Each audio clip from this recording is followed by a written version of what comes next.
Yo, what's going on, everybody? Straw Hat Central here, and man, I'm loving some Guilty Gear right now. If you guys enjoy the content and want to see some more of it, please leave a like and subscribe. I really appreciate it. It lets me know you guys like it. But for now, let's go ahead and get into this video. I just wanted to give you guys another matchup analysis video where now I'm talking about Zato versus Chipp in the whole process of trying to get in with Chipp in that neutral space.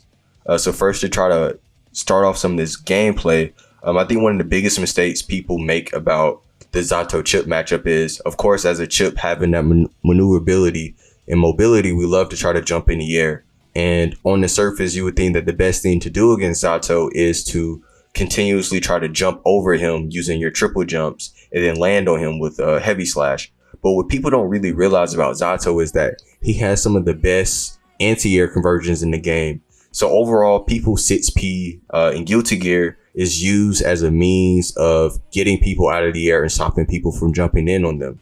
However, Zato has some of the best ways of getting damage off of that, because other characters, when they 6P you, it blows you away and they don't get much off of it. But here, immediately I realized that this Zato punished me for trying to attempt to jump over him.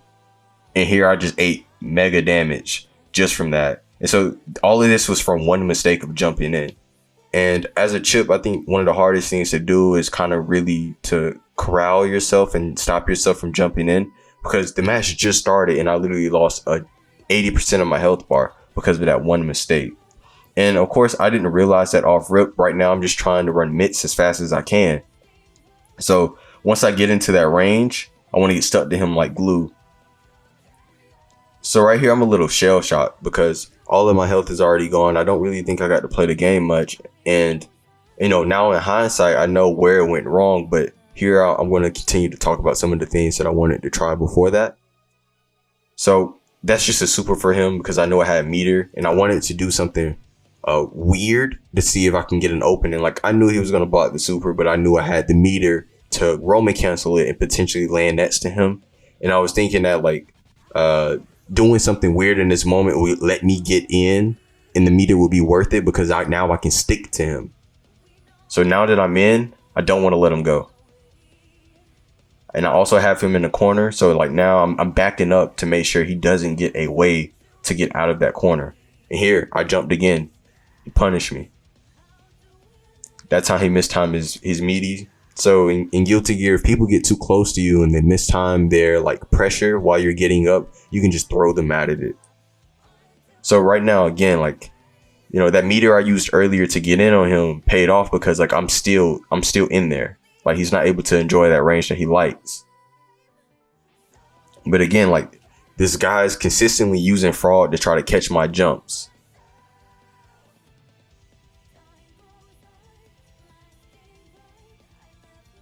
And I don't really realize it yet, because right now I'm just playing and doing my own.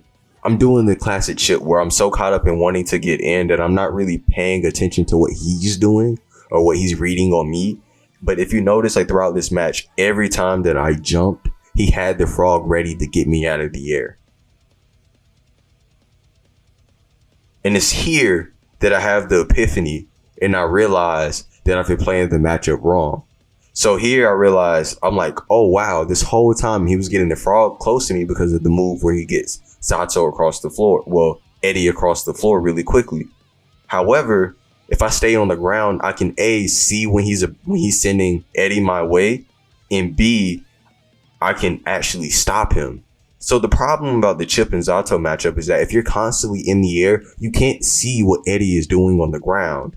And honestly, it's tough, but you have to sit there and hold your ground against Zato full screen, and you have to bait him into him giving you Eddie early so you can take him away from him. And if you look here at his Eddie meter, because he just threw Eddie at me without thinking, he lost it. And now this is my opportunity to go in. So when I was playing the game and I realized that I was able to stop Eddie, that was the moment that I was like, wow, like, I was playing this matchup wrong, and this is the mistake I was making. So like now, okay, he got that round. That's fine. But here I'm thinking, I'm like, okay, I found a solution. So this doesn't mean don't jump at all. This just means be very careful about when I. So now look at that interaction. He showed me a pose, which is the move where Eddie waves his arm. And instead of me jumping, I sat there and I showed him the punch. I showed him the jab. And when I did that, it stopped him from sending Eddie my way, because he sees I'm looking for it now. Look at this interaction here. He assumed I was going to jump because that's what I've been doing the entire match. But now I'm just waiting here and I'm poking because I want Eddie. I jumped. I shouldn't have jumped there. That's bad on my part. I got impatient. So here I'm looking for my way out. I'm looking for a way out. I'm just blocking, DP, because it goes through everything. Now he's in the corner. I'm using sits heavy slash to cover that gap whenever he bat dashes. I'm shimmying back and forth because I don't want him to get behind me. So I back up so I can keep him in the corner instead. Again, he shows me a pose. I sit down. I wait for it. I jab. He sees that I'm starting to wait for it. And there I started jumping because I saw a drill. I jumped. He caught me. So the matchup between Zato and Chipp becomes more of a like, okay, can you sit there and patiently, can you get rid of Eddie before you go in? And I think a great analogy of thinking about this is, right now, just classic Roman cancel stuff, trying to get behind him. And the thing about it is, like, the matchup summed up would be, if Zato has Eddie, you do not just randomly jump over and over because he's trying to, you would take so much damage for it if he catches you. But you want to sit down and move back and forth and bait him into sending Eddie your way and then getting rid of Eddie. And then now that is the green light for you to go in and pressure Zato, and he doesn't have a way to really stop you. So if you notice, like in this match, the only times you really want to use jumping is if you immediately triple jump where he can't reach you no matter what. And then you use like Alpha Blade to get back down and get out of the corner. So right now he's running classic pressure. There we go with the 6Ps. 6P, if you guys don't remember, is upper body invulnerable move. So it's a great move to take your turn and to press on and to use pressure, because if he does something, it goes through his button and it hits him, counter hits him anyways. So it's a great way of taking your turn and building that pressure. And so once you get in against Zato, now it's your time to mix him and to really get in there. So again, I backdash. He tries to catch my jump. He's pushing forward on me, being patient, using that as an opportunity to get behind him. He's close to me, so I'm running mix. All right, frog. Now I'm in a corner. I'm just blocking, looking for a way out. Use triple jump Alpha Blade to get out the corner. Great way to try to do it. Again, he thought I was gonna jump, and he sees I'm sitting on it now. Now he's calling Eddie back early. Before he was just sending Eddie at me every time I caught him. Green light. Now I get to go in. He still has no Eddie. If you're looking at the bar, now he has Eddie back. He's at the range that he enjoys, but his back is now against the wall. Again, he tried to catch me jumping, not doing it. Refusing to jump against Zato forces him to be very sparingly with his Eddie because I'm sitting there waiting for it. Right now, he's just like, this Zato at the end of the day was also really good. Like, I think he was almost like level 1,000. So he was a fire Zato. Like, no sleeping on this guy. Like, just the way that the matchup is set up is either he's going to snowball you if he gets you in the corner and you can't get out, or you get rid of Eddie maybe 2 times in a match. You hold on to him, got rid of Eddie. Green light. It's time for me to go.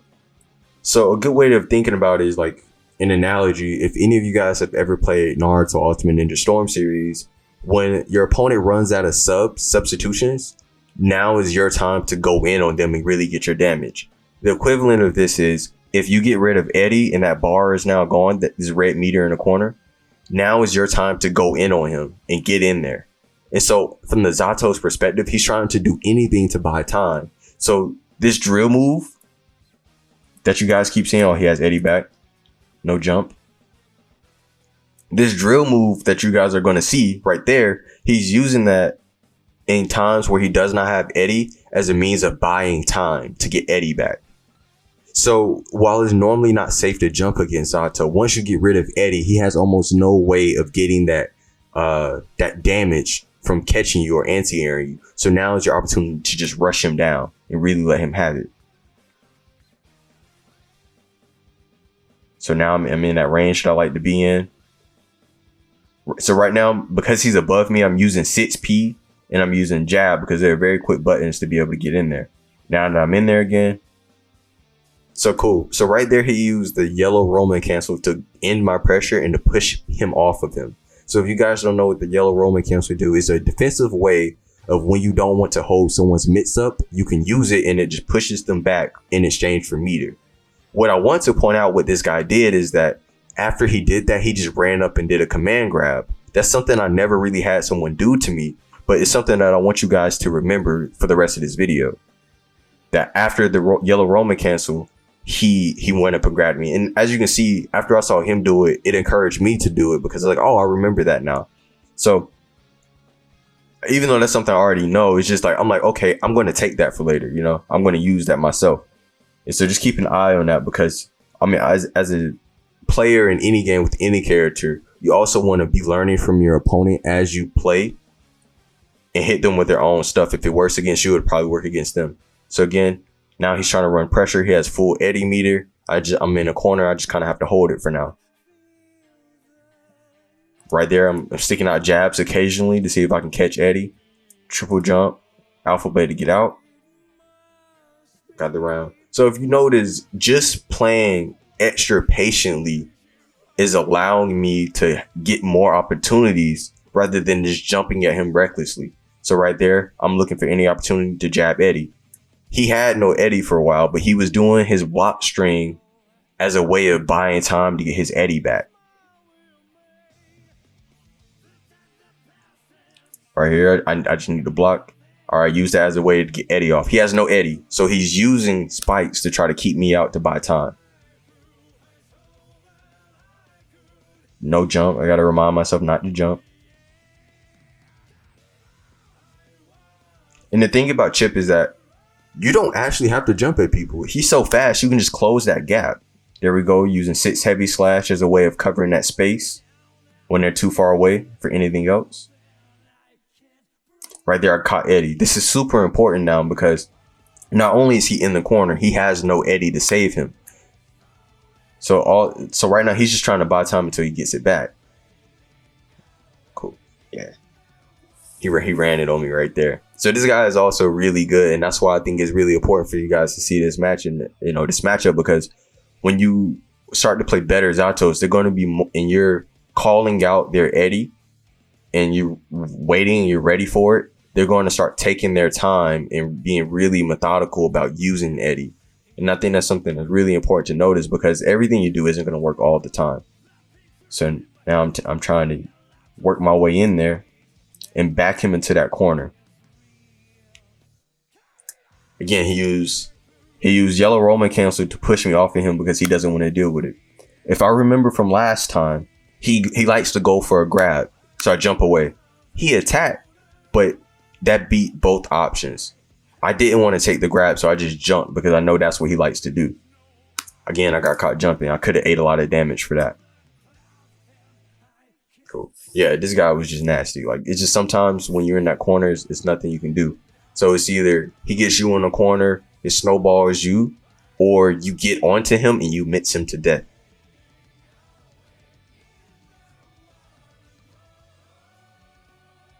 So going into this next match, I know what my strategy is. And now it's time for me to apply it a little bit more. He has no Eddie. It's my time to go in. So he's backing up. He's retreating.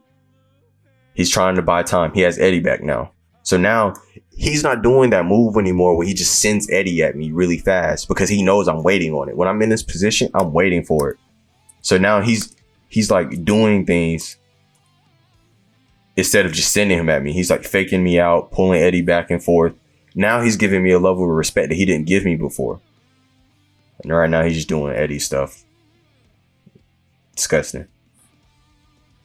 Right now I'm just looking for my moment. Because I know he's also looking for my jump, so I don't just jump right away. I use K alpha blade to get out. Now it's my turn. Now I'm in here.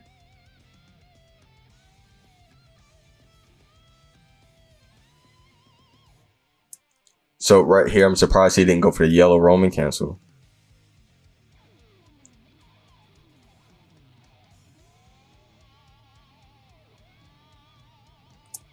So now I'm using it. And then on top of that, I run up and grab him. So I hit him with his own little move. I did what he did, where I used the Roman cancel and I ran up and grabbed him because he wouldn't be expecting it, because that's something he does. So I'm hitting him with his own stuff now. But one of the most important things is, you know, coming on with that counter play, you know. So I'm sitting at that range. He has Eddie. So there's no reason for me to jump. Right now, there's really nothing that can hurt me. I'm just sitting here waiting for it. So he's trying to fake me out. And I just run up and DP him. So now I'm winning rounds. That adjustment of now calling out Eddie and waiting on him is now, look at that. If he gets you in the air, he's going to get that conversion and just melt you. So it's not worth it. Yeah, he's working me. Yeah, he's going crazy right now. Like, don't get me wrong. Like, this guy is nasty. Like, this is just the life we live as a Chipp player, though. Like, I'm going to be honest with you. Like, sometimes you get around where you're just caught and you're going to explode. You're made out of paper. It's just how it is. But on the contrary, if we can get in as a Chipp player, then that's our chance to just really snowball the match. So in a way, like, don't feel bad or cheap about, like, you know, using Alpha Blade or using your command grab or anything. You have to live or die by this stuff, because you can be a perfectly good player and still get perfected just because of the way that the character works and how high the damage is in this game. So here I'm trying to work him back into the corner. Even though he has Eddie, I don't want to give him space to use it. So right there, I used the Roman cancel and I jumped and I used my kick, because Chipp's jump kick is one of the best air-to-airs in the entire game. It's a great way of checking people if you think they're going to jump out of your pressure or try to jump to escape. So now I'm on the other side of him. I don't really want to be in the corner, so I'm going to try to finish the combo, push him into the other corner. Now he's back in the corner. I saw Eddie, so I would just DP through it so he doesn't have him anymore. It's time to go for mitts. Mitts. Mitts. So now we're in there. Now he has to play a little bit differently. So I think this is the last match of the bunch. So here, again, I'm calling him out. And, you know, he's doing a good job of keeping me out with those spikes. So I'm looking for my moment. And the thing is like, you know, sometimes it's really uncomfortable being in that corner, but you have to be very calculated when you're trying to get out of there, because if you just jump every time right away, some people are going to air throw you and just throw you right back into the same situation. So, you know, one of the best things you can do is, like you said, if you have the meter, use the yellow Roman cancel, push you off you for free, and then boom, there you go. But here I got this conversion by running up using 6P, the upper body invulnerable move, which is a great move for taking your turn and pushing in, getting that pressure. Right there, I just kind of mashed, to be honest. Sometimes you got to put your life on the line. I didn't want to deal with Eddie, so I mashed. I happened to hit him. Sometimes we just get lucky. Caught me in the air, taking that damage. You can't let him catch you in the air. It's just so counterintuitive, because like Chipp's air mobility is the best thing he has, you know, best thing in his kit. And it's just unfortunate that you have to think before you use it against Zato, because if you don't, they will eat you alive. You won't even realize that's why. Here, he just got a taste of his own medicine. He got stuck in the corner and I just refused to let him out.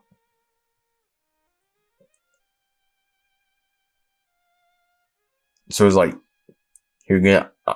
So now I'm backing up. I'm purposely retreating to create this situation where he wants to send Eddie at me so I can, boom, poke him out. So now he doesn't have him. So he's trying to waste time. Yeah, he's trying to waste time. I'm mad I got caught by that needle, because now he has him back. He sent it my way. I'm ready. So now it's my turn. I'm going in. He has no substitutions. Yellow Roman cancel. I thought he was going to run up and throw me. So he's adapting too. He knows I'm looking for the throw after the yellow Roman cancel. So instead of doing that, he ran up into it and attacked to catch me jumping out. So this guy is also adapting on the fly, which is really cool. Something I want to give him his props for as well. So right there, if you guys didn't see what happened, I ran up to him, got really close to him to make him want to throw me. And at the last second, I jumped, because jumps are invulnerable to throws. So his throw missed. It did not land with heavy slash and killed him. So one of the best ways to bait out throws is to run up really close to your opponent, wait till they're about to get up, and jump at the last second, and then you can punish them for it.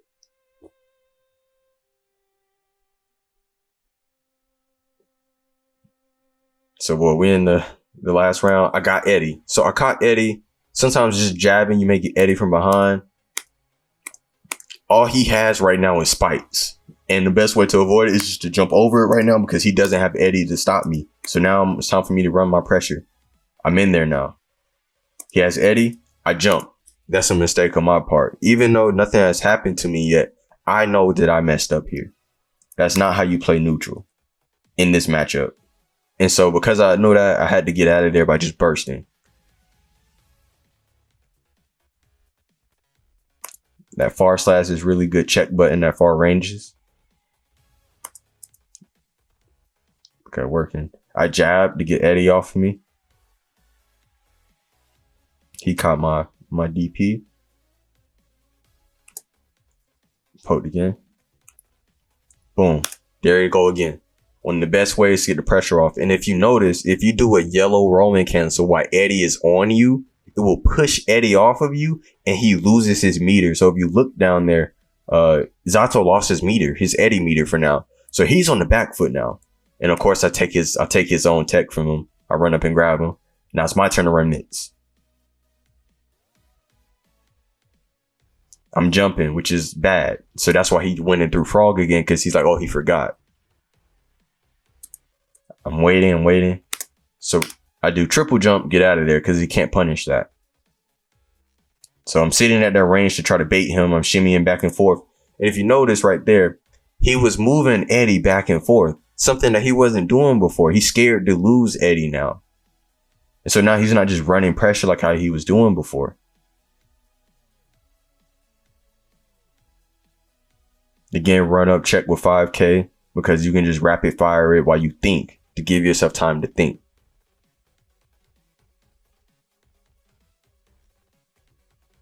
Again, he has no Eddie. It's my time to go. I need to get in there. Time is ticking. He has no Eddie. He can't stop me from jumping at him. Right there. When I saw my jump was mistake, like not close enough, and I knew he was going to come for me, again, I use Chipp's jump K because it's the best air to air in the game. So anytime you think someone's coming for you for like an air throw or coming to try to catch you out of the air or you're uncomfortable, use jump K and it will push them off of you and maybe even give you advantage. So now I'm pushing up on him. So he bursted. He didn't want to hold mitts. And I don't blame him because I was coming. So here I tried to catch him with 5P because 5P is a really quick move to like catch someone in the air. Boom. Boom. We're trying to run the mitts. 4 seconds on the clock. 4 seconds. 2. Overhead. My man got away with his life. And I lost. But the most important thing here is the fact that we survive in neutral now. Those adjustments in calling out Eddie and also not jumping for no reason are some of the best ways to now slow down that pace. And then once you get onto him, when he has no substitutions, you're right next to him, then you can speed up and run the mitts as much as you want. So as Chipp, you have to be switching between that fast and slow play style to first get in there and then go crazy because the damage is so high in this game. And if you're just throwing yourself willy-nilly, you can just be giving yourself literally their best possible situation. For example, Zato's conversions from in anti-air is ridiculous. That's something that we learned today. And if you're just jumping at him willy-nilly, hoping to just land a lucky move, you're going to eat a lot of damage for it. And it's not worth it. But if you get rid of Eddie first, it gives you the opportunity to pressure them as much as you want and just go crazy on them. So I hope you guys enjoyed the video. I hope that there was something useful in here. If you guys are kind of confused about some of the things that I said, please take a look at the video that I did before this one, the Chipp Neutral 101, which is just like the primary example of like some of the things that I was talking about. And yeah, I hope you guys have a really good one.